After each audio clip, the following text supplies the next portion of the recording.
Welcome to the Pinch to Zoom podcast. I'm Stetson. I'm Gabe. And in this episode, we are taking a look back at the decade. The best technology in mobile, photography, apps and software, web, computing, videography, and filmmaking, entertainment, and audio. And yeah, pretty much everything. You know, the stuff that you forget came out 8 years ago and you're like, oh, wow, that was so long ago. Or the stuff that feels like long ago, and maybe it was just 2 years ago, you know. Surprisingly recent. We actually went through and we were going through the best smartphones that were released and a bunch of other devices, and there were some products that I feel like have been out for so much longer. Like the Google Assistant actually was pretty recent. I think it was introduced in 2016, and I've been using that just daily, and it feels like it's been out for so much longer because of that. And I personally, for me, it was the iPad. Feels like came out pretty recently, but that was actually back in 2010. Right at the beginning of the decade that the first iPad came out, when Steve Jobs, RIP, was actually still alive. Right. He gave the best keynotes. It was really that's amazing. why we have him in our intro. Right. You know, right. Because he really redefined. That honestly, I would say that is a trend for, this decade as well, with the whole keynote and the big presentation. You see now Samsung's doing it, DJI does it. All these companies are trying to do it. And Steve Jobs, he really launched that with the iPhone in 2008, but it didn't catch on really. I think that was actually 2007. 2007, okay. First iPhone 2007. Still didn't really catch on until this decade, I think. Apple's definitely known for their keynotes, and I think Google, they started hosting their Google I.O. event and doing their software. Apple's been doing WWDC. Many companies used to go to CES, I guess still go to CES, but some, as you mentioned, have started doing their own events, and that's, I think, almost more effective. They get all the spotlight. Although some, I think they have very interesting presentations. Like for Samsung, was it DJ Ko, their CEO? He's just so awesome. But yeah, they're each getting their own thing, and it is a bit risky too, though, with the Razer presentation for their new foldable Razer phone. I know a lot of people online the tech community were kind of criticizing them for, like, you had bad lighting, like, what are you doing? Your presentation area was weird. So it's definitely a risk. It costs more. If you do a couple bad ones, maybe, tech journalists aren't going to come to it anymore versus CES. You have all of them there. So yeah, that was, those are the events that we see actually releasing these products. Now let's actually get to the products. So, because we got a lot. We have a whole 10 years. A decade. Looking back, what was best in these different categories? And Gabe, I think you had a great way of describing this to people. Like, how did you describe it? How did we pick out? Because we were trying to pick this out, and you were like saying, there's so much stuff. I think we need 30 categories or something, Yeah, like 3 items each per category. Like, there's subfolder so many nestled under this and whatnot. And I was like, Stetson, we need to narrow it down basically to, under 10 items or under 10 areas. And each one only gets like one thing, basically. So it's like, what is the iPhone of that category? Like the iPhone defined and revolutionized and really launched smartphones. What is that product for that category for this past decade? I think that's a great way of describing it. And I think we're going to start off with mobile and kind of that phone space. I think that's a great area, because this decade, you could almost say, was the decade of mobile devices, not necessarily mobile phones, but mobile devices that aren't, the PC was before in like the 1990s, and the laptop and computing became a little more out of the house possibly. And this one is really where computing power was brought into the field. Things got miniaturized, more affordable, more accessible. And so I actually had something interesting for my top pick for mobile. The iPhone of mobile, in my opinion, was actually 4G LTE. I think that's going to be right. And We've been using it basically for the past 10 years. So you may not necessarily even think of it, but it was actually announced and introduced in 2011.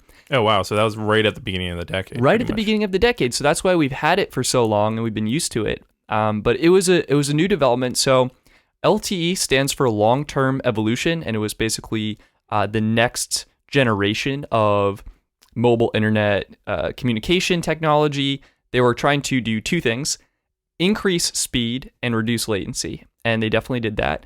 And LTE promised getting up to 300 megabits per second down and 75 megabits per second up. That was about the standard. And I think they were hoping to get as low as a 5 millisecond ping. That was what their standard requirements were. But it was, I mean, basically we had the introduction of it in 2011, and then we had smartphones adopting it. How quickly did it get adopted? Like, was it rolled out all at once? Like, I know we're seeing with 5G now, you know, it's kind of like a couple high-end phones here and there that people aren't really going for, but are at least out. So what happened with 4G? Because I was like, that's crazy to think that was that long ago. It's twofold. So first we have to have the carriers develop and deploy the technology on their network. And then we have to have the phone manufacturers add in the 5G bands, or in this case, the 4G band. So I guess as a quick history here, we had the Samsung SCH R900 as the first LTE phone. This was released in September 2010. It was more like a slide-out phone with a keyboard. The first smartphone with LTE was the Samsung Galaxy Indulge, launched in February 2011, and it was on Metro PCS. And in terms of rolling out LTE networks, Verizon was in December 2010. They were first. AT&T, September 2011. Sprint rolled out LTE in October 2011. And T-Mobile coming in last, March 2013. T-Mobile took a while to deploy their LTE network. Okay. So this was all, like, starts 2011. One thing actually interesting when I was looking back that happened in 2011 as well in the phone area is that iPhones actually got the ability to be on Verizon. Now, I had forgotten about this completely. We take it for granted that if you want to buy an iPhone, you go to whichever carrier you want, even like Mint now, all these online carriers. And when iPhone was originally launched, it was only on AT&T. It was an AT&T That is exclusive. crazy. Yeah, it is. And that's also weird to me because now you can just buy the iPhone. Like unlocked, yes. Unlocked. It's a phone. You can use it on whatever network you want. You can even take it from one, go to another. Exactly. Yeah. Before, you were just AT&T. That was it. You were locked in. And I'm really thankful they changed that and expanded upon it. But yeah, so that was my mobile thing for the past decade. The highlight, I think LTE was it. We also saw huge advancements in mobile photography.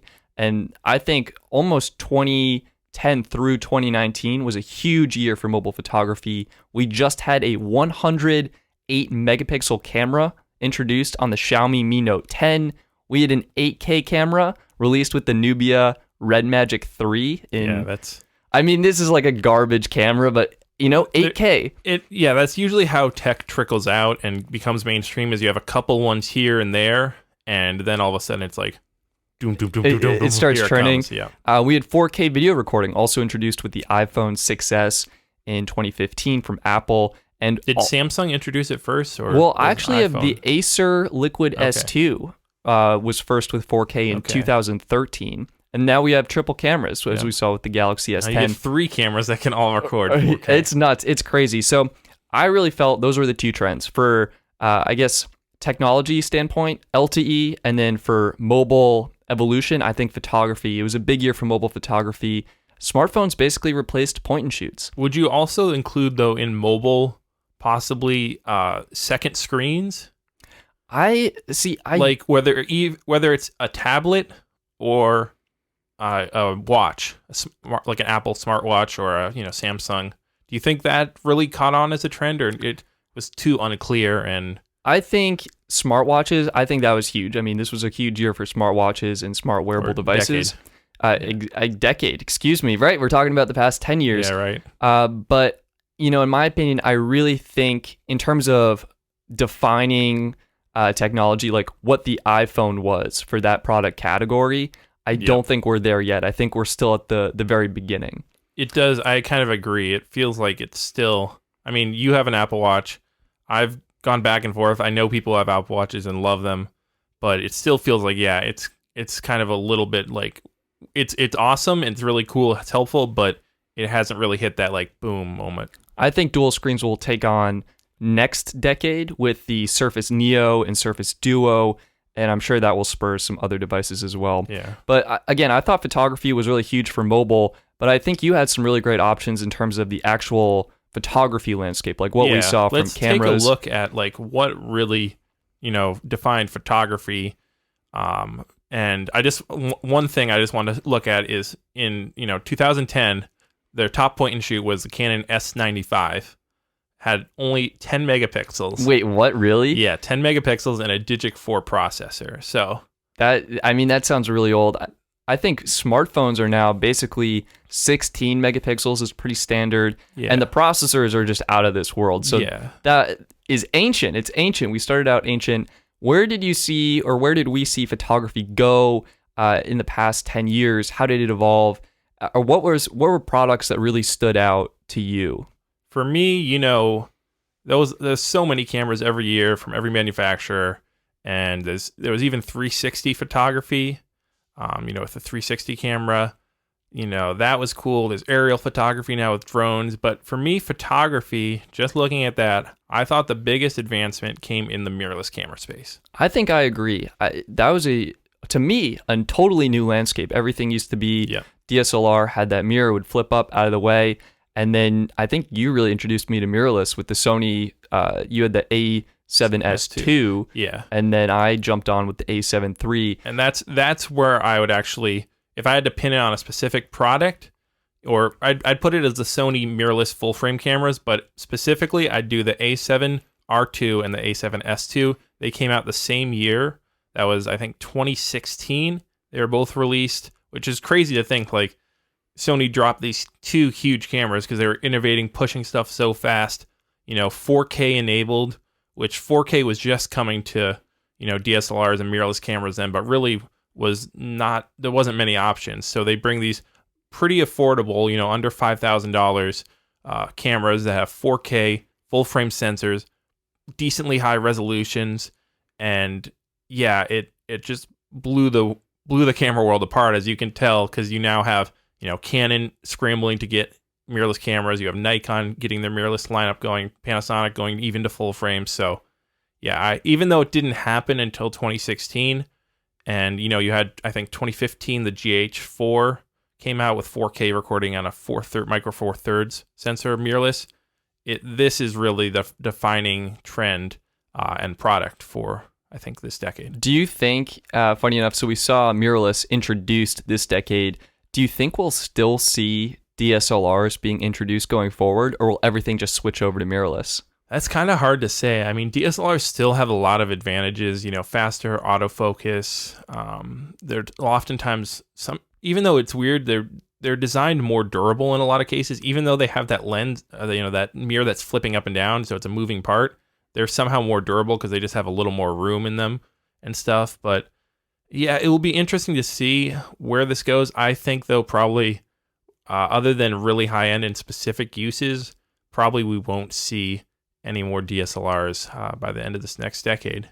That's almost kind of surprising to even think about. But yeah, they had a huge... But I could be completely wrong, and I probably am completely wrong. I mean, sitting back at the beginning of 2010 or end of 2009, looking at, all right, what this next decade is going to hold, I don't think people would have predicted that you would even see mirrorless cameras even making any inroads. I was honestly really surprised about 4K. I remember thinking, like, 1080p is enough. Everything looks fine. Like, we don't... Yeah. Our TV, we still have a 720p TV, believe it or not, right, which is unreal. But yeah, 4K was huge. Mirrorless was huge. Sony, I think, did a outstanding job leading that industry. It's fun seeing Canon finally starting to catch up. And I think you mentioned in a couple episodes, Nikon's Z series cameras, the Z6 and the Z7, are actually some pretty compelling options. So yeah, it's becoming very exciting in a very competitive space pretty quickly now, because it takes a couple years of development. So it was like Canon and Nikon were, in 2017, 2016, they were realizing, okay, maybe Sony's onto something here, with these mirrorless camera stuff. And then, by now 2018, 2019, they're launching the EOS R, Z6, stuff like that. What were the big advantages to mirrorless? Like, why do you think it caught on? I mean, mirrorless, the main thing is the fact that it's a smaller camera, right? So when you're having to compete with smartphones that can shoot really good photos and are small. And now shooting 4K too. Yeah, right? So that's a small camera there that does everything. You need to, DSLRs and the professional cameras need to compete by also getting smaller. And then it's just, I think the fact that, Sony was really pushing that area, like they were it was incredible when they were releasing the A7S II, A7R2, A7 II. They were jamming specs in them and pricing them way less than any comparable Canon DSLR. It was mind-blowing. I think for me, the biggest features were silent shooting. This has been huge at events. I mean, I was a photographer for Ithaca, and going to those events, having that silent shutter was really, really great. Yeah, or the option to do. Or the option to do that. And then the live view, basically being able to put my eye up to the viewfinder and see exactly how the image is going to come out with that, like it's factoring in the exposure. Well, and now the ISO. now the big thing is because if people don't know, DSLRs use a mirror, and so you're actually seeing straight through the lens, whereas mirrorless cameras have to use an OLED display, so you're not actually seeing through the lens, you're seeing off the sensor. But doesn't the light go through the lens to hit the sensor? Yes, but you're seeing an electronic image. When you're in a mirrorless camera. And so a big issue they did have for a while was you had blackout when you're taking pictures. So you'd go to take a picture and you'd have to sample the sensor, pull it to the memory card. And so you'd have a blackout for a couple seconds, which is a big issue if you're shooting like high speed stuff like sports or, some really fast wildlife stuff. Literally wouldn't see the moment you're shooting. It's so hard to track that. And so now though, with the new Sony A9 and some of the other cameras out there, you're getting where it's basically nothing. I mean, I think the A9 Mark II actually doesn't have any blackout. So they're able to keep a display, so you're seeing what's being seen while also pulling all that information off the sensor and recording it, which is incredible. I would say that regular DSLR cameras, the mirror has to flip up. And in that second, the image is being captured. It's so fast, though. I guess I never really noticed that on my A7 III, so maybe it's just gotten... By then, it has gotten less, but have you ever shot really any sports or anything? I have not, Okay, so that's, there you go. You don't notice it regular stuff because it is so fast, but the couple times I've shot, some sports or stuff, track and field stuff, yeah, you're like trying to track it through the viewfinder, and it's like, oh gosh, I've just completely missed. Yeah, where to go. So, but yeah, that was really photography for this past decade. It's incredible. I mean, I started the decade out shooting on, I think, a point and shoot is what I was like. A little Kodak. Oh, by the way, RIP Kodak. But I started shooting on a Kodak point and shoot. Unreal. Back in, I think it was, I want to say it actually was 12 megapixels, which is pretty impressive, I guess. Because then I moved my camera that I've been shooting on for the vast majority of this decade has been the A7S II, which was also 12 megapixels. So you didn't even upgrade. However, that's a full frame sensor. That's the difference. 4K video. That's the difference. And in between there was the Canon T4i. I think I was shooting on a Canon point and shoot, and then I switched to the iPhone 5 when that came out, and then I upgraded to the Canon 70D. Actually, excuse me, the T5i, then the 70D. Okay. And now I'm on the A7 III. Yeah. So yeah, it's the slow progression to full frame. But I mean, the real thing is for anyone who hasn't shot on a full frame camera, once you shoot on a full frame camera, there's no going back. You really don't want to go back unless you extremely need that portability or the crop factor of a crop sensor camera. Yeah, the full frame low light ability and the bokeh that you get. Just that natural blur. It's really amazing. It's pretty awesome. So moving on through the categories, what do we have up next, Setson? Next, we have up software. This was a fun category for me. I spent some time really thinking about it, and similar to the mobile landscape where we've had LTE for so long, you kind of forget about it. What I chose here was actually iMessage. And iMessage was introduced in 2011 with iOS 5. It was announced at WWDC. It was released that fall with iOS 5, and it was basically Apple's messaging service where your iPhones could message for free any other iPhone over a either cellular data connection or over Wi-Fi. And it also worked between iPod Touch users as well. And this was huge. In 1 year, Apple reported Apple users sent over 300 billion iMessages. That's a ridiculous number. That's so many messages. And it actually impacted the mobile landscape where text message use declined rapidly because there were so many people using iMessage. Yeah. Well, I think that's probably a smart choice where you put iMessage there, I guess, because I think that was one of the first actual messaging services that went mobile, because I was actually thinking for this category when I was just briefly thought about it was Facebook message or, WhatsApp. Those are huge in Europe. Do you know when they came out? I don't know, but it was, I think, around like probably 2015, 2014. I almost think they're thereafter. older. Well, Facebook Message had always been around, but when they really made it Facebook Messenger for the mobile. Interesting. You know, and when they bought WhatsApp, that's when those went big. And I mean, what made iMessage so big was it was the default built in on every iPhone, turned on automatically. And of course, those controversial blue bubbles if you have an iPhone and the green if you are on Android or something else. I know. And that almost, I think, revolutionized group messaging and just the messaging landscape. You could get those red receipts. You could get those delivered. Do you leave the red receipts turned? You let people know? I like people to know if I've read them, and I like to know if they've read them too. I agree with that. It's not because I want to tell people I'm ignoring them. It's I want people to know I saw the message and like they don't need to follow up or anything or whatever. Yeah. And I guess the other big thing for iMessage was they introduced stickers starting in 2016. You could make payments, and they introduced those like little apps, Google Maps and Spotify. Do you use those in iMessage? Not really. Like little apps and stickers? I still don't like all the stuff that iMessage has built in the bottom there. Facebook Messenger does a lot better, I think, personally. But yeah, I think that's, you've kind of seen this interplay between all these different messaging, apps or sites.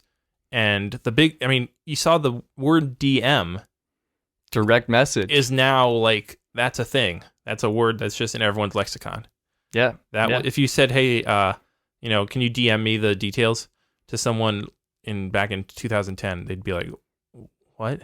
And Twitter was out then. Wow. So they get one of those like puzzled emojis popping above their heads, which is actually, all right, this is my second software thing. Okay. So big one was iMessage. Second big one, Emoji. Technically, this was first developed in 1999. Yeah, they've been around a while. By a Japanese artist working for a mobile internet platform in Japan, specifically Japan's main mobile carrier. And he was the artist was using a 12 by 12 pixel grid for developing images to communicate information through graphics. But really, I think why I put this in the 2010 to 2019 decade is because Unicode adopted the emoji standard in 2010, or I guess, they accepted emoji into their standard. And then Apple introduced it into their keyboard in iOS in 2011. The big thing, I think, is being on a touchscreen device. You can change what keyboards, and we saw a prevalence of touchscreen devices. I mean, pretty much everyone owns at least one device that has a touchscreen. So rather than having, a traditional keyboard that's, fixed, you can't change the keys on a, physical keyboard, keyboard that you have for your PC or for your laptop. Yeah, right. But if you have a digital keyboard on your screen, just with one tap, all of a sudden you have an emoji keyboard. You have this, anyone you want, and I think that is really probably what led to the prevalence of the I think emojis. Another thing too is emoji is basically universal. Like you can show an emoji to pretty much anyone in the world and they will understand the meaning and the context behind it and the emotions that are associated with it, which I think is pretty cool. Are you a big emoji user? How do you feel about emoji at this point? I use a decent amount. I try not to use too much. I hate, when people have like 6 emojis of text or something like that. You're not an Emojify person where Apple will highlight the words in the message that you can turn into emojis. And you just tab all of them. You're not one of those? No, I don't do that. And the interesting thing is also now we've started to see emojis getting replaced by GIFs, I think, or GIFs. I think I agree with that because I'm not a big emoji person or I say GIF. I'm not a big GIF person. But now that you mention it, I think those are becoming more and more popular. There are dedicated GIF keyboards. People can switch to them. People love them. And I guess they're memes. They're basically sending like GIF memes back and forth. Yeah. But those were my 2 big developments that I think we saw this decade for mobile apps and software. I would, as a trend, maybe not a development, but I think you mentioned this at one time when we were talking about like something, I forget, but subscription services. That is a huge trend. And everything subscription. Every app has subscriptions, 20,000 even it's such a prevalent thing that Apple has a dedicated section in your iCloud settings of subscriptions. Which is nice, by the way, because it's great. I hate, signing up for a free trial and then just getting that auto renew. Yeah, it's the worst. Yeah. So is this like subscriptions? Is this a category that you're putting in the decade, or is it? I think this is firmly locked in the decade. I mean, you have Adobe. I'm not sure when they switched over their Adobe. I actually got you on this. Got me. There we go. I wanted to talk about streaming services, but it turns out Netflix was 2007, Spotify was 2008. So those, I think, to me, started the previous decade. So I don't think so. I mean, we have an entertainment category, so we'll talk about those then. We'll talk then. But Adobe launched Creative Cloud in 2012. That was a subscription model, and they made it the only option starting in 2013. Yeah, so that shows you how much that this is really decade-defining for the subscription model, because Adobe is one of the most used creative softwares, probably Suites in the world. Yeah. I mean, between Photoshop, After Effects, Illustrator, InDesign, and now they're even having mobile apps too with Lightroom and such. They really, there's not pretty much not one creative person that doesn't use some Adobe app in some way. You have to use an Adobe product at some point, either in education or for business. They're basically industry standard. And what kind of gets me is people will pay Adobe regardless of what the price is. Like, it's a business expense for them, and they have to do their business, so they just pay that subscription fee. I think it's a little scary that they could pretty much, I know those at the beginning of this year, I think there was some rumors, or maybe in the summer, that they were going to double their price for their subscriptions just across the board. They quickly doubled back on that. Like they went back, but the thing is, they could do that. They could. And I think if you figure, all right, double the price, they would not lose half of their people. People need Adobe, so they would just make more money. Which is disgusting. Yeah, no, I'm a bit torn on the whole subscription thing. I hate it because it's like I hate seeing money leave my pocket every month.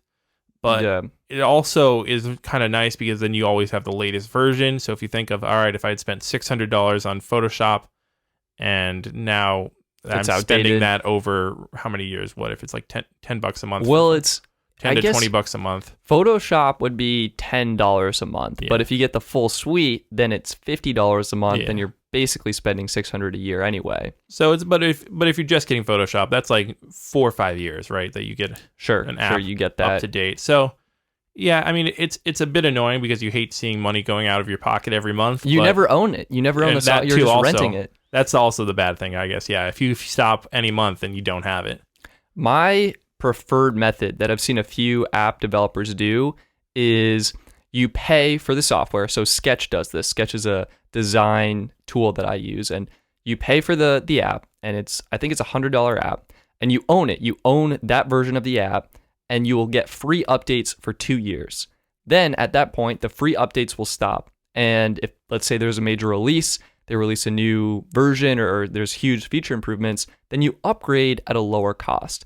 And I like that because you own the version you purchase forever, and if you want to upgrade, you always have that option. That is kind of a nice way to do it. But like you still own it, and you're not locked into the subscription. Yeah. Which, I don't know, I enjoy that. But I think we can move on to web. Did you have categories for what defined? Yeah, web is kind of hard because, I mean, one thing I was thinking of putting was HTML5.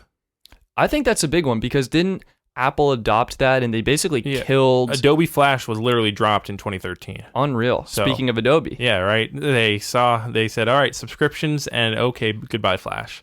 So that's a big thing. And if you want to say purely web, like the internet, like people that view, that's probably the biggest thing. However, I'm going to expand web as a bigger thing and include the Internet of Things in that, which was something that really didn't even exist as a concept prior to this decade. Well, I mean, there were definitely, so it's weird, I was looking into this. There were products that were connected to the internet before this decade. There was, but the idea and the phrase Internet of Things didn't exist till this decade by far. I agree with that. And I think it became marketed. Companies realized they could leverage that. People began to understand what the Internet of Things meant, where you'd have smart devices connected. Yeah. What did you see as defining for the Internet of Things, or what did you want to talk about? I think there's 2 products this decade that really helped this take off. First one, I think, was the Nest thermostat. Interesting. Yeah. And it's not necessarily because a lot of people got it. or purchased this or even used it, but it was just because it looked so beautiful. It does. It was Apple featured it. Everyone knew about it, and I know I tried to get my parents to install it when back in 2013. My dad's like, no, I want a thermostat I can go up there and turn and works and I can control, and it was like too much for him. But yeah, up until that point they had programmable thermostats and digital stuff, but Nest was the first one that said, screw all the complicated stuff. Let's just make this thing beautiful, sits on the wall, looks kind of like a real thermostat, but enables you to control with your smartphone and such. So that was 2011. Sorry, actually. Wow. So it's really at the beginning of the decade that right at that the came beginning out. of the decade. And then the next product, the other one, would be the Amazon Echo. I think you could almost argue the other smart assistants as well. Like they built on that. Yep. What made you choose the Echo? Well, the Echo was the first one. So they were the first one to do voice controlled, speaker smart assistant sitting in your house that could control all those products. And why I think this one above the Nest could be the product, of the decade that really brought the web into your home in a new way is because the Echo, for one, it's a speaker, right? So you can purchase it. It's a great giftable item. You give it to a friend. They can play music off it. They can ask it questions. They can set timers. They don't even have to have a smart product in their home. But then they start seeing ads, or they start hearing about you can also dim lights or turn off lights, or you can if you get this rice cooker or pressure cooker, you can turn that off and on with your voice assistant. And so all of a sudden it's like, all right, let me add to this with this, or let me get some ... and add this product. So I think that probably for me is the defining product of this decade for like the web. I think we saw the Alexa. They introduced the Philips Hue. They had a Philips Hue control hub built into the system. So basically you could control your lights. You got that, right? Yeah, but it was very gimmicky because you could only really do very simple stuff like turning the lights on and off, not changing color and stuff like that. That's lame. But yeah. I think, I wanted to you did the Internet of Things. I think that was huge. For web, I have cloud storage. And this is another thing where it kind of started to come out in the previous decade. Dropbox was in 2007. But I think it really matured throughout this decade. It became widely used, widely adopted. Yes, I mean, as internet speeds got faster. Yeah, and they could support it. And Google Drive, that actually came out in 2012. Okay. And Google Docs was built and developed. It came out of beta in late 2009, but I would still say like we started using it in school. I think I remember in high school I was using it too. Right? So. That's when I started. So that was huge for me, and I think that transformed the game where I never lost any of my writing ever. Yep. That was great. I'm really thankful for that. And I think it transformed the workplace too, where it pushed Microsoft to put their Microsoft Office suite on the cloud as well. So I think cloud storage and I want to say the online workspace are some of the decade defining. And I think that's something though that's going to be interesting to see how this goes forward, because right now it's mainly like low data items that are edited in the cloud, documents, spreadsheets, but you haven't seen a lot of photo editing. You haven't seen a lot of video editing. I mean, it's just starting to get there. I know I keep seeing some pop-ups for I forget what the site, there's some name of some site out there. I think it's Grid.io or something that's supposed to be editing in the cloud where you can collaborate between people. And I think that will come as internet speeds get faster. And so it's more like real time. My prediction for the future is... Wait, this is next. Little plug for next... our next bonus episode is going to be predicting the next decade. Predicting so, technology for the sneak next... peek on this. We're going to have server Mac Pros, and you're just going to be able to access them via remote desktop and do all your editing from your laptop while basically controlling a supercomputer and a server. That's what I think. That's my prediction. That would be pretty awesome. We'll see. But, yeah. All right. So that was the web. Moving on. What's the next category, Stetson? Computing. I think. Okay. So you were just kind of talking about the future. What's the past decade, though? The past for computing is actually kind of interesting. So we had, as you mentioned, HTML5, which killed Adobe Flash. And I think this was actually it coincided and went along with the introduction of the iPad, because these tablets couldn't really render Flash True. as well as computers could. And that to me was actually one of the defining things in computing for this decade. Tablets. Do you remember back in like before HTML5 was becoming the standard and Adobe Flash was out, like going to sites on like your iPod Touch or like an early iPad or tablet or whatever, and it just being like, no, I can't do this site on my mobile device at all. It just wouldn't work. It was like, crazy. Yeah. Do you remember when the first iPad was launched? It was 2000. We already mentioned this, 2010. Yeah. I still can't believe that it was 2010. It feels like it was just yesterday. What were your first impressions of that device when it announced? Like, what do you remember happening? I remember it was chunky for one. It was like, this is like literally a piece of slate based on weight. It feels like a rock. And it also just felt like, why would anyone get this? It was just a huge iPhone, Yeah, actually, so I think I was in, I want to say 6th grade. And we, talking amongst my friends, my fellow 6th graders, we concluded it was a useless, very large iPod Touch, or as it was called, the iTouch back then. I know there was some parody video, I'm pretty sure, of them talking about like the iPad. And it was like, first we had the iPhone, then we had the bigger iPad, and then someone took their large iMac and they made it look like an iPad, and like now we have the iPad XL. I like that. And they weren't far off because now we have the 12.9. Yeah, the 12.9 inch iPad Pro. So they're getting big. I think, so iPad and tablets were huge. Of course, we saw a lot of tablets from Samsung. I think Microsoft was actually one of the driving forces in this, and they introduced their hybrid devices where we had the tablet laptop hybrid. And Microsoft, they started with the Surface. This was introduced in 2012. They upgraded to the Surface Pro, targeting, I want to say, people working in the work industry, like, hey, this is a pro device now in 2013. They announced the Surface Book, more of a proper laptop, but still with a detachable tablet screen. And yeah, so I think between the iPad, all of the Android tablets that came out, and the Microsoft Surface lineup, I think the tablet form factor and I want to say like hybrid mobile computing, that was the technology that I think defined the decade. What's really interesting is that you mentioned those two products, right? The iPad, the Microsoft Surface. And for me, it's actually, they're at polar ends of the tablet spectrum, and they came at it from either direction. You have iPad that basically went, all right, let's scale up a smartphone and let's scale up the mobile experience. And then slowly over the decade, it's gotten more and more like a computer. They added software features, made it more powerful. Then on the other end, you have Microsoft, who went, all right, let's make our desktop experience on a touchscreen. And then that went awful. And then so all right, we need to make this more like a mobile experience.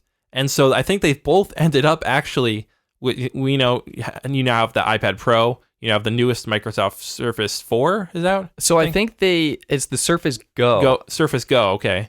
And they are both very similar products, but if you look back, 5 to 10 years, they started in very different places. I think that's a great way of describing that evolution. And I agree with you. I think Apple did it better because they started with what was familiar and easy to use. And regardless of how silly and dysfunctional the original iPads were in terms of typing and actually trying to get stuff done, they were great for media consumption. They were stupid easy to use because everyone already knew how to use them. And they didn't run into that Windows 8 debacle that was just an awful experience all around. But yeah, I think overall we saw some huge strides forward in the mobile computing space, especially with tablets. And that's what I would say was the computing highlight of the past 10 years. That seems very good. And RIP, speaking of mobile and Windows, I just RIP Windows Mobile. Oh yeah, Windows Phone? There's so many different names. Because it was Windows Phone 7 and then it was Windows Phone 8. But then they changed Windows the name. 8 because they unified it. So RIP just in general to the Windows Phone landscape. Though you might see it coming back now with the new. Well, it's not. It's Android. The Microsoft operating system, but a Microsoft phone with the Duo. Surface Duo running Android. That's for our predictions for the next episode. Stay tuned. Moving to the next category, we have videography and filmmaking. This is basically any motion pictures. I think, I mean, I'd be interested to hear what you have for this, but to me, almost the mirrorless cameras, we started seeing those doubling as filmmaking tools. Yeah, I was very close to putting those into this, but I figured in their essence, they are,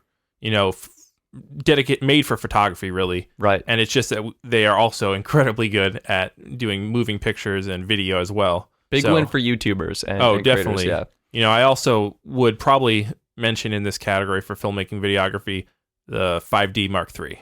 Yeah. From that Canon. came out 2013. And that long ago? Yeah, I think it was, or even, I thought it was sooner, maybe it's 2012. Yeah, no, 2012, sorry. Wow. It is sooner. So, but that's the Mark III. The 5D Mark III. That really redefined, what DSLR video was. That was pretty much anyone shooting video for the web. You'd show up to a job. If you didn't have the 5D Mark III, clients would be like, "What are you doing?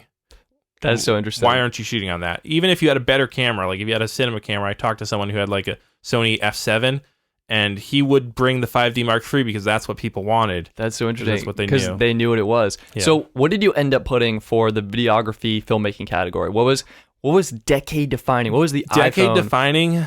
The iPhone of this category? Yeah. Category. I wanted to go with a trend. So the trend, I'll start with the trend. The trend was gimbals.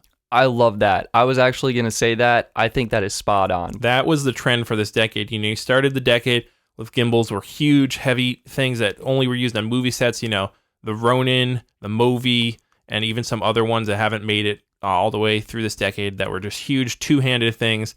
And then by about the middle, you started seeing some single-handed gimbals come out. You started seeing some drones with gimbals. And now by the end, you have the Osmo Pocket, which is a tiny little thing you can control from your smartphone. It fits in your pocket, 4K footage, and you have some crazy drones from DJI and, Autel and the likes of those drone manufacturers. Yeah, and so for people who are maybe more unfamiliar, what is a gimbal? What are the advantages of the gimbal? Okay, so yeah, basically a gimbal is a device that keeps a camera or anything really steady and keeps it in position and reduces the amount of movement on it, so it's really smooth, which is great for getting any filmmaking, smooth shots that look really like action shots. Like yeah, you can be running and the footage will be smooth and steady. They look very, what's the word? Cinematic. Cinematic. That's the word. Sorry, thank you. And yeah, that is really what has happened in this past decade. Is these have become something that was just used on a film set to now something that literally anyone can use, and it's been the ability for them to make brushless motors very cheap and also make chips very cheap, because that's what process the motion. Yeah, exactly, because it's not just you need motors to correct for any motion. It's that you need accelerometers and such to be like, all right, how is this person shaking the gimbal? And all right, let's correct for that really quickly. How were movies previously capturing these smooth sweeping movements? Well, movies were always using gimbals. They were. Yeah. To me, I almost want to say steady cams. It was cranes, like gimbals, basically. But cranes were using a gimbal or some sort of steady cam thing on the end. On the end, and those have been around for a while, because if you're going to spend $50,000 on a rig, that's what you would get. You could do that.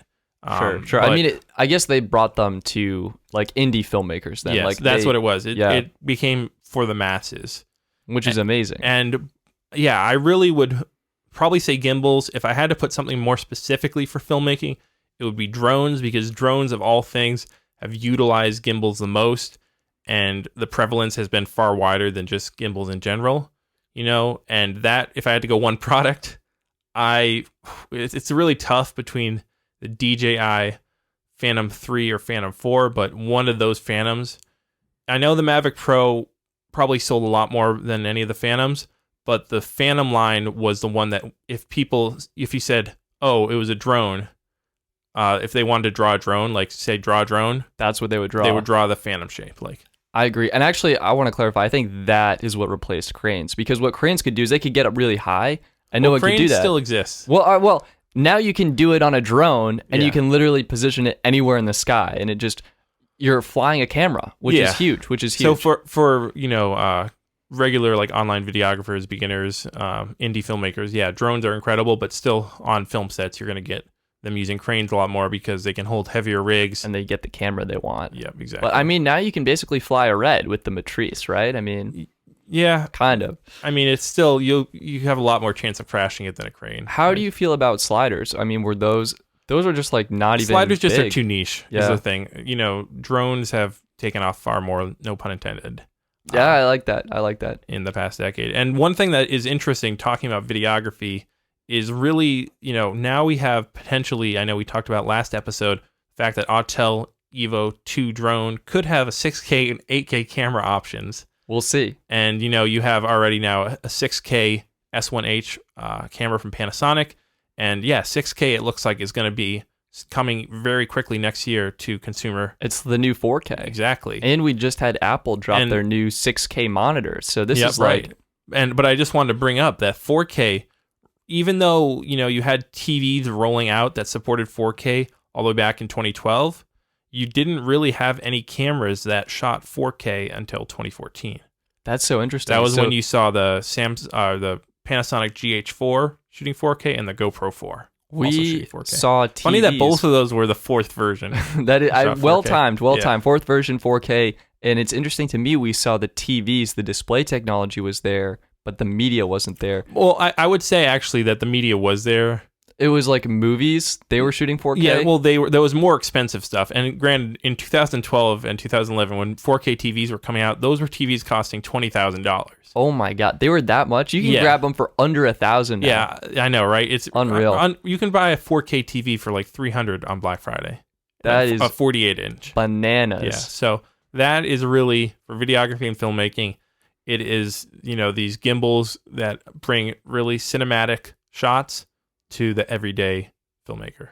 And I think that segues pretty well into entertainment. So we have all these production tools revolutionizing how we create content. Yeah, I mean, 4K that's one of them. Yeah. I mean, that's huge one thing for entertainment. We're now streaming 4K, and actually streaming, I think. Yeah. It's hard. So Netflix came out before the decade. We had some other streaming services come out before the decade, but I still think the 2010 to 2019 era, I think that's when streaming really took off. Oh, definitely. I mean, how many people had an account with Netflix before 2010? How many people, have an account after? And then the cord now cutting. Exactly. How many other services are there competing with Netflix? It's true. Because remember, Netflix was just a DVD service. We actually had that. Originally, we got DVDs sent. I think we could do like 3 or 4 a month. Depended on your subscription, yeah. Yeah, I mean, we had to watch the movie and then ship it back. And so, we probably ended up getting like 1 or 2. But they had some subscriptions where you could have 2 at once. Yeah, we actually did that. Yeah, I got my own account, my own queue,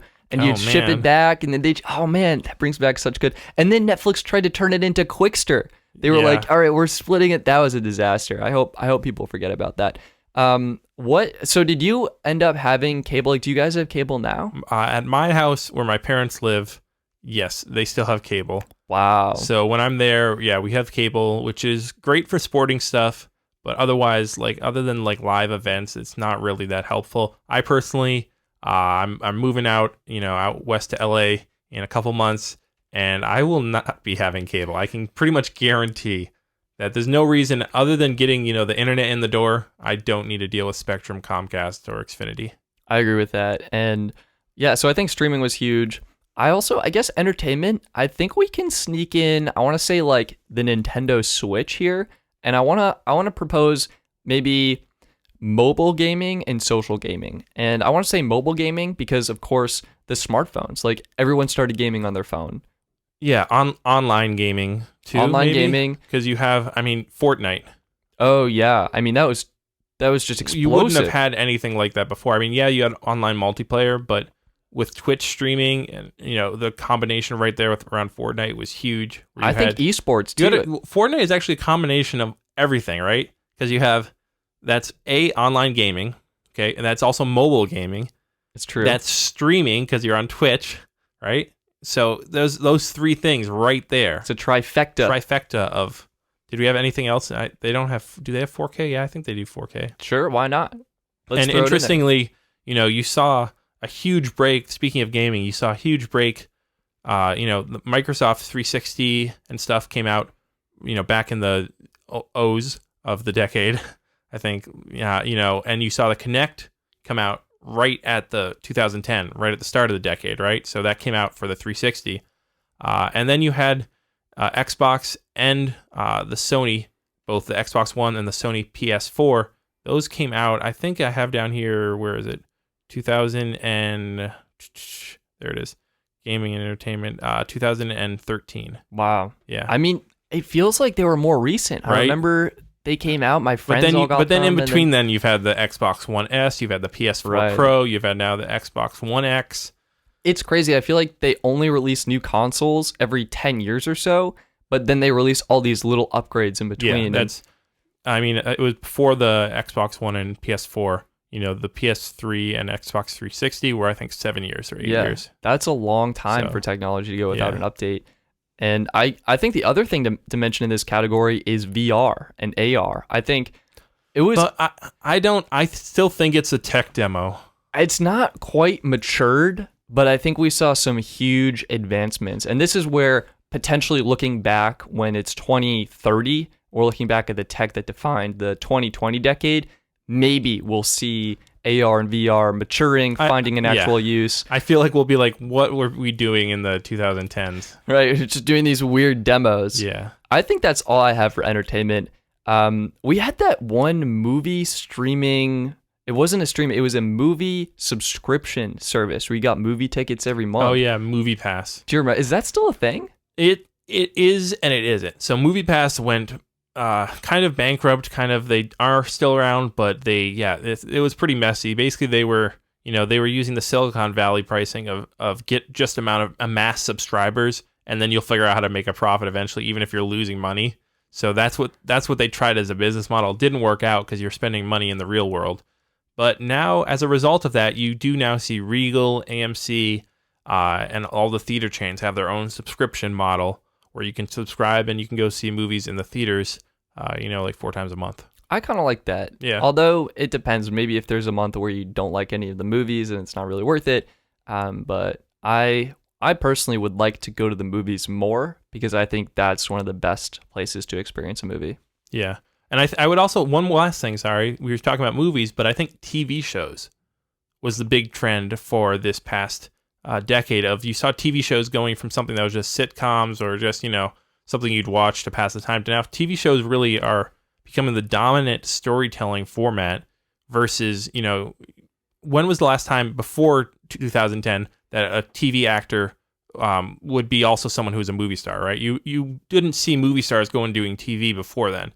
Now it's so common, and it's actually like, oh my gosh, he's going to do something in TV, or she's going to do a TV role. This is huge.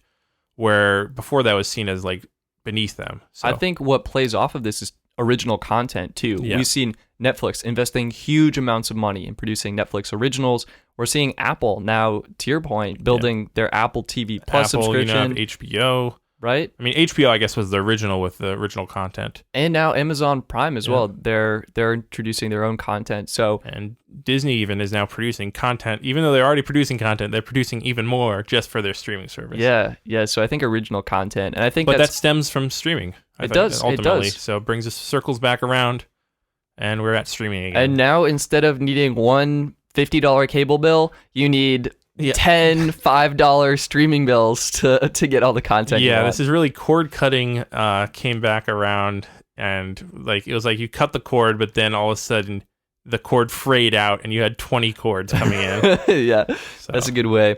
And I think a core part of going to the theater, segueing into audio, is the amazing sound space they build in theaters.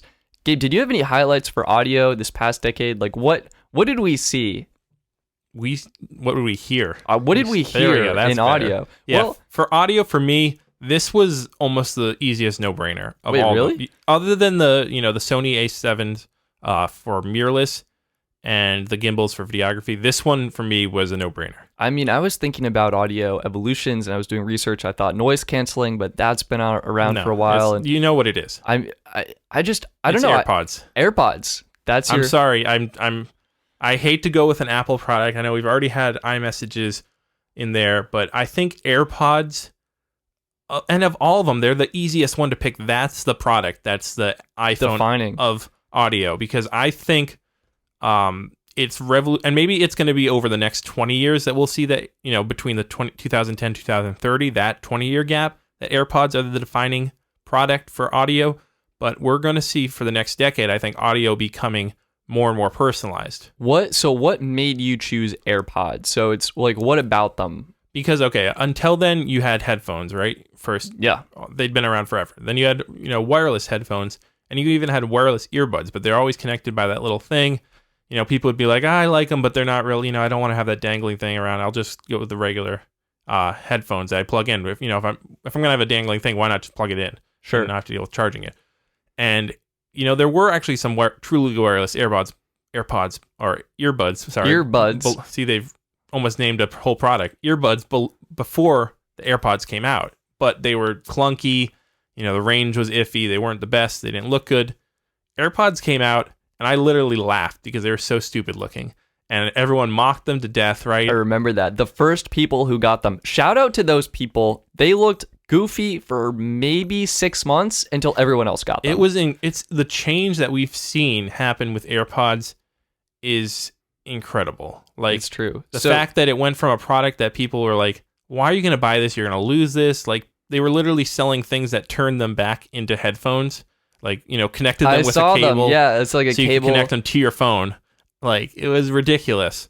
But now they've become something that when I go to the gym, I'm wearing my AirPods. There's probably, out of the 40 people there or so, like, possibly there's maybe like 10 to 15 wearing AirPods. So that's a good like 30 to... And that's at a gym where there's a lot of older people, so not a lot of people are wearing headphones. So I'd say of the people wearing headphones, it's a lot higher percentage that are wearing AirPods. But also, you look at the design, so many different companies have either copied Apple with the cheap knockoffs, or they've had to make their own, the Microsoft Surface Buds.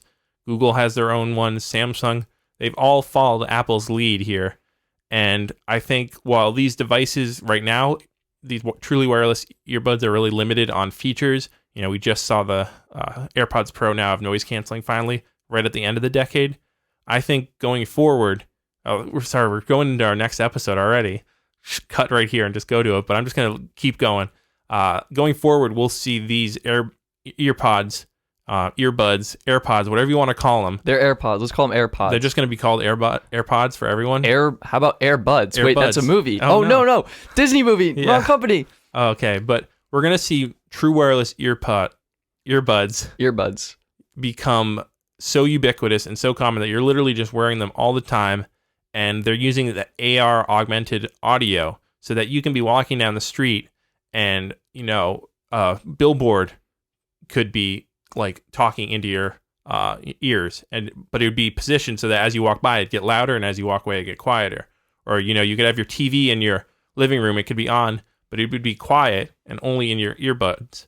But as you walk closer, it'd get louder. As you walk away, get quieter. That is a wild thing to think of. And we have some companies doing that. Yeah. But I want to say it's very like 3D technology.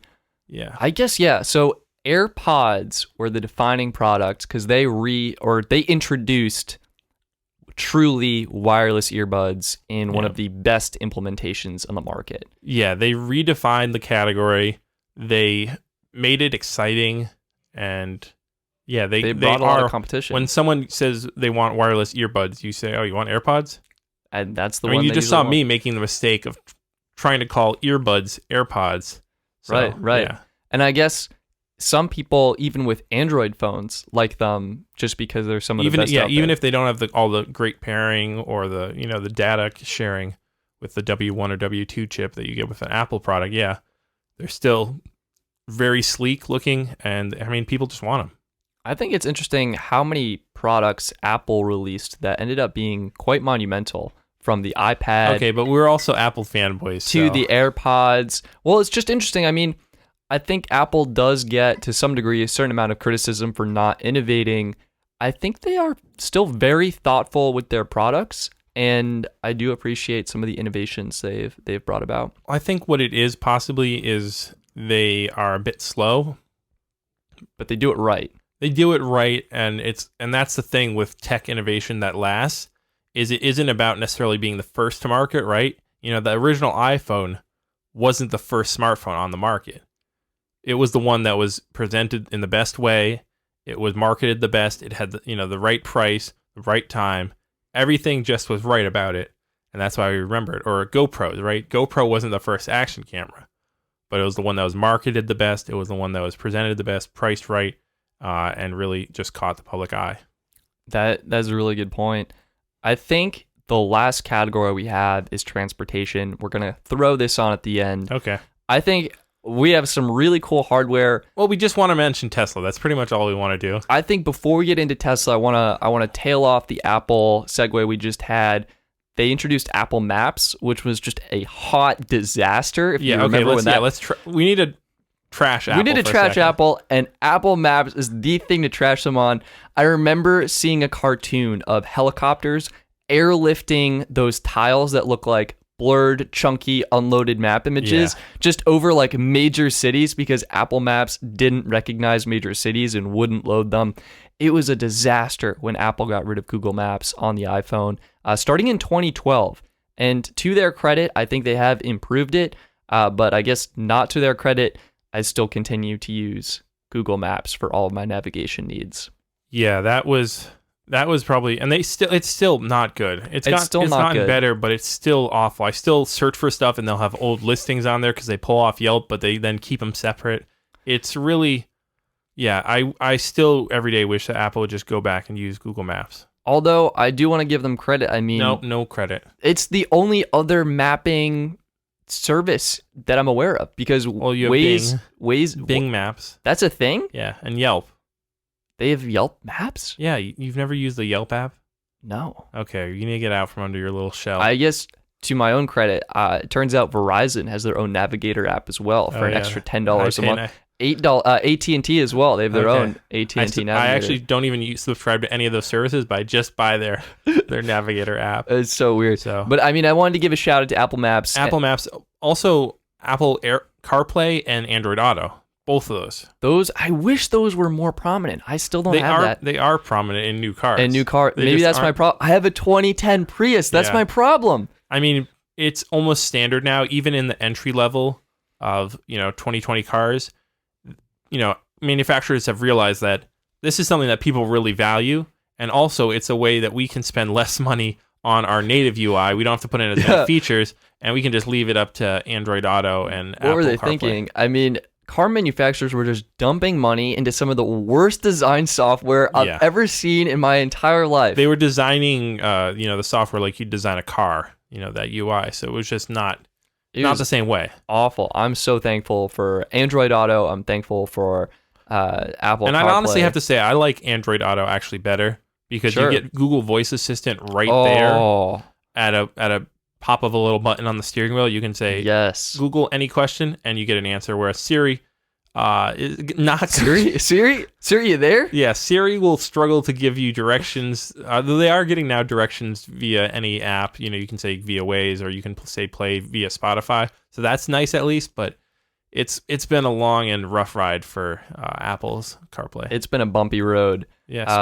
And I guess another company's had kind of a bumpy road, but they've had some monumental products, and that's Tesla. Yeah, this is like I said earlier, this is really the Tesla category.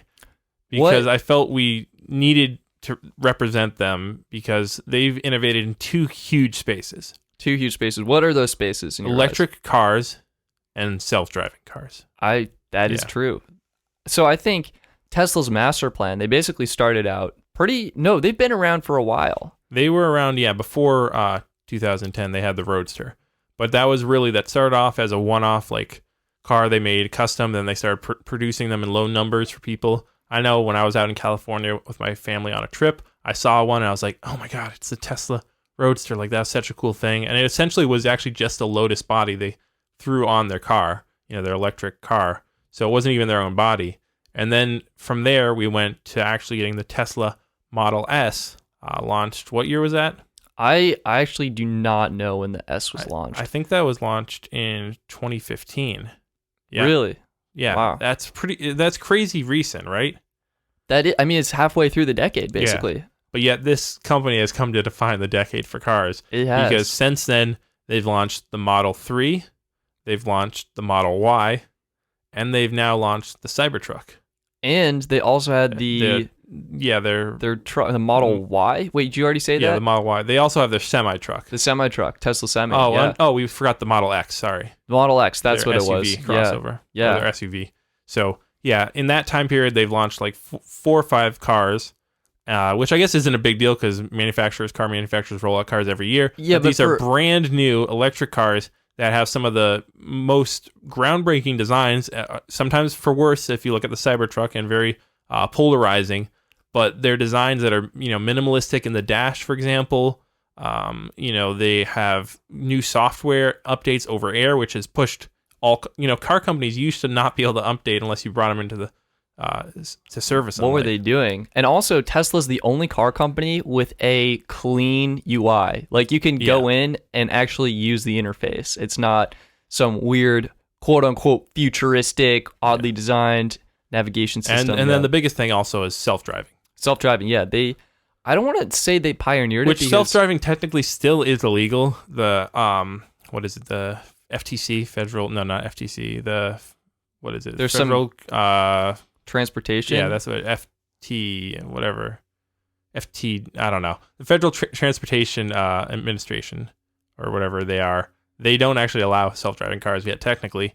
And so, the people who are driving around without their hands on the wheel, sleeping or reading a book in their Teslas, are technically kind of breaking the law. It's not allowed, and I don't think it's there the fact yet. that it's happening, and you don't have accidents constantly, shows that we're getting pretty close. I wouldn't say that this is something that is actually here. Like, we haven't reached like the boom product for that is going to be, this is when it reached its best, but that's not really the one often that, the iPhone wasn't the smartphone at its best. It's true. And I think Tesla has been one of the leaders in pioneering this, and I think they've done a great job getting their cars on the road and building their data model. They've been getting a lot of user data from all the testing that basically car owners are doing when they're running autopilot. Which of Tesla's vehicles do you think has been the most important for them? I would probably say the original Model S, I think. That's interesting. I know the Model 3 was the one that brought down the price and everything. That's what I would say is actually the most important. But the Model S was the one, if that one didn't start selling, they wouldn't have even been around for the Model 3. I think I would actually put the Model 3 because I think the Model 3 and its price point is what put pressure on other manufacturers to actually start delivering electric cars at a more competitive price point. And I guess we do have like the Nissan Leaf and other electric vehicles, the Chevy Bolt and the Chevy Volt, two, I guess, hybrid cars. But, I really think the Model 3 is what put pressure on the industry and is what is causing us to see more and more electric cars come out today at better prices with more features and better range. So I think that's what I would choose for their most important vehicle. But to Tesla, I think every vehicle has been very important to some degree in making their company a success. Yeah, but yeah, that's anything else for transportation, maybe? I'm gonna throw one more on the SpaceX Falcon 9 rocket, and this was the first rocket that could re-land. And there's one GIF of them, these two rockets, like synchronized divers, landing right next to each other. It's so beautiful. And this has been huge for the space industry because the rocket itself is one of the most expensive components, and SpaceX figured out a way to preserve that. And they've got about an 85% re-landing rate. And these are the first stage boosters that are being recovered. And that's been huge. So I think that's it. Not really transportation. I'd say, though, Uber and Lyft. Though, with ride sharing, I know this goes into the bigger, the kind of gig economy apps for Airbnb, TaskRabbit, such. But Uber and Lyft, I would say even Uber the beginning one really defined, okay, this is how we're going to do, gig economy. A new generation of transportation as well. And they're investing a lot in For better or worse, it's destroying taxi drivers' livelihoods. I know. But thus is the cost of progress, or that is the cost of progress. We'll see where it goes. And that's pretty much the decade. It's amazing. I was thinking back, all right, like the different products I have. What did I have for that product in 2010? Like, all right, I have my MacBook Pro. What did I have in 2010? Oh, I think it was an HP Pavilion. Oh my gosh, I remember that. Like tower. I didn't look up the specs. I should have checked out the specs of what it was, but couldn't have been great. I think it was 4 gigabytes of RAM, I think was what I had. So yeah, so those are it. Those were our top picks for defining items and trends in the mobile, photography, app software, web computing, videography, filmmaking, entertainment, audio. I don't think they need and to hear all the transportation categories. I think that's going to be it. You can definitely. Hopefully, you have a good holidays. This is coming out right before Christmas. And if you don't celebrate Christmas, I guess have a good Hanukkah, Kwanzaa, or if you don't celebrate anything, just have a good end of December. Great week. We'll also be dropping a bonus episode that is going to be looking forward at the next decade. Our predictions. What is going to... Basically just us saying things that are going to be wrong, but... That's true. It might be entertaining. I definitely think so. Follow keep an eye out for that episode, and... Follow us on social media as well at Pinch to Zoom Podcast on Instagram, at Pinch to Zoom Pod on Twitter, and you can email us, pinchtozoompodcast@gmail.com. And yeah, that's going to be it. I'm Stetson. I'm Gabe. And we look forward to talking to you in the next episode. And the next decade after that. And the next decade after that. What was your favorite product for you personally this decade? For me this decade, drones. Yeah, I mean, drones were huge. I think I almost want to go iPhone 5 because that was the first iPhone I purchased. And that's how I started my YouTube channel. Right? I might say Phantom 4 actually, because that's like Justin Bieber's baby song. When I was 13, it's like when I was 18, I had my first phone. That's what it was.